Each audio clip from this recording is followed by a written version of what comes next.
Antu nenga weda bagabera ya nuko kwanza mulo kajimani. Sike kakati ni Uriyo muzungu abadema manyofu garesi. Peter.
Nzolaba nze mpuli yaje mpulidde mutegedde ntyo yafudde.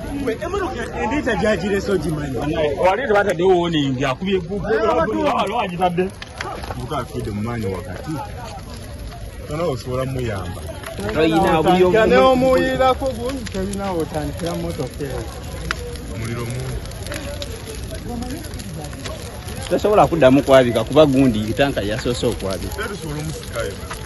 Takyasobola kuvaayo. Omuliro mungi. Oko omuliro ne woyiwako gunji okujja singa balina amaanyi. Yakajijja yajijeyo katonda. Yolyo webiye. Anena.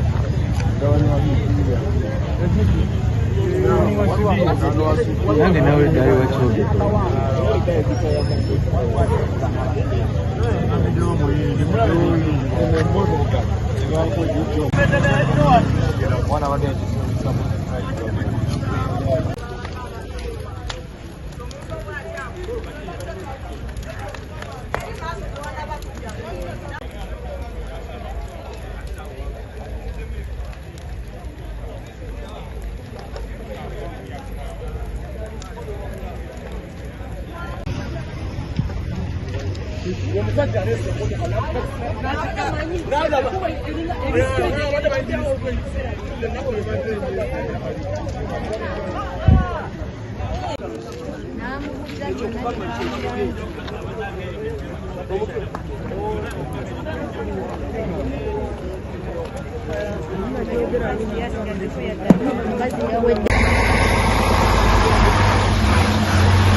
Mbadde muno omuseera? Omuseera gufiiridde wali sayidi zaba. Omukazi yavuddemu nga mulamba. Nani badde embuza jjajja Lasita. Naye kyemmanyi emmotoka eyinza okukwata omuliro nga baafudde naddaabo. Badde bazungu? Badde bazungu. Bannange bambi bamusise ne bamusika naye nga steeringi emukutte embeera olugiba lusibye olukuba baligudde tebataddeko sayini positi yonna agiddeko express amanye egundi yakoze eki nga tekuliko kintu kyonna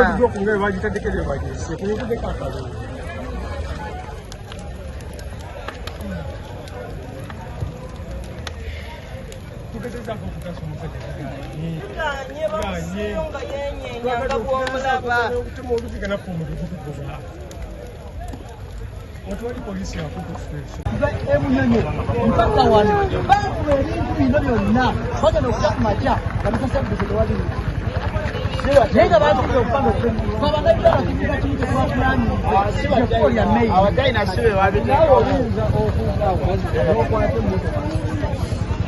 zetegereddewo tetasobola nakuddangu kisaketi gyabadde aleeta abakukanga busanzi mukuulu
nti emmotoka yabadde agivuga ng'eri ku speed bwe yakoonye ekiseminti yakuta omuliro yonna neggwaawo nga n'abadduukirize tebasobola gisemberera kuba yabadde eteeta butesi yakubye ekiseminti ekyo n'ekyuka namu bweti n'etunula gyekola ki gye badde eva n'ebeera ng'etandika okwaka omuliro abatuuze nga nebandibadde badduukirira tebalina ebatandikira.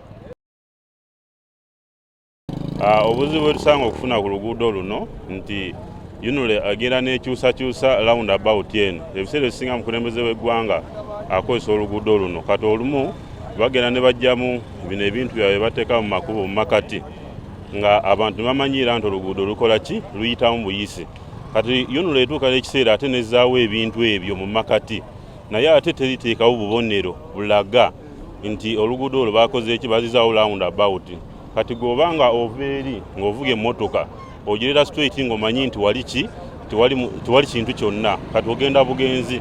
Enkyukakyuka mu kkubo lino erya Busaabala kwa junction eno Busaabala kibiri nti abayinulwe bajja olumu ne baggulawo olumu ne baggalawo n'abantu bangi bafunidde buno bubenje olw'ensonga eyo kati tusaba abayinula nti wababa olw'enkyukakyuka ezze mu luguudo bagezeeko okuteekawo obubonero oba ebipande ebyeraga abantu nti gye mugenda mu maaso oluguudo lwaggaddwa oba lwagguddwa bye byange ssebo. Rajivu yabadde ng'avuga ava sayidi ze n'engulu ng'akirira n'asanga balustrades ezo nga baazizaawo ssaawa zabadde ziri mu 7 n'okweyongerayoko mu maaso ng'ajja avuga ekituufu yadde ku speed naye obuzibu abamu baayita seminti ebyo baabijjawoko nga President Museveni waayitira ng'era ffe abantu ba bulijjo tumalayo ne twetoloola mpaka Mutungo bw'oba ng'odda Busaabala omalayo n'odda e Munyonyo bwe baabizizaawo nga woga nti okiiseewo bizizzaawo tebaataddewo bupande bulabula nti ebiseminti bino byazibbwa babizizzaawo President takyayitawo tulina ffenna kwetoloola mu roundabout so kyalese okuba nga oli eyayitawo okusooka Rajivu alowooza wakyalinga bwe waali nti oyitawo buyisi wali straight n'akuba ekiseminti motoka ye n'ekwata omuliro ne yeefuula n'afa. Waliwoko ku bitaala n'ebijjawo ebitaala byali bigezaako okutangira obubenje ne bagamba olwa flyover nti kababijjewo naye ate nayo teggwa saate minisita tumwengeejinze emirundi egiwera minisita Katumba Wamala jeno naye atugamba kimu oluguudo lujja kuggwa abantu banga basoba mu 2 bafiiridde wano ne gavumenti yo tefaayo olwaleero kigudde nti efuddeyo nti kuba afudde leero munene muki mu gavumenti naye abangi bafiiridde wano kyenkana buli wiiki ababoda babatomera abantu be batwala bagenda okukola batomerwa abaana b'amasomero abasala bagenda okusoma batomerwa tusaba busabe gavumenti ebeere ng'emaliriza flyover kuba tewali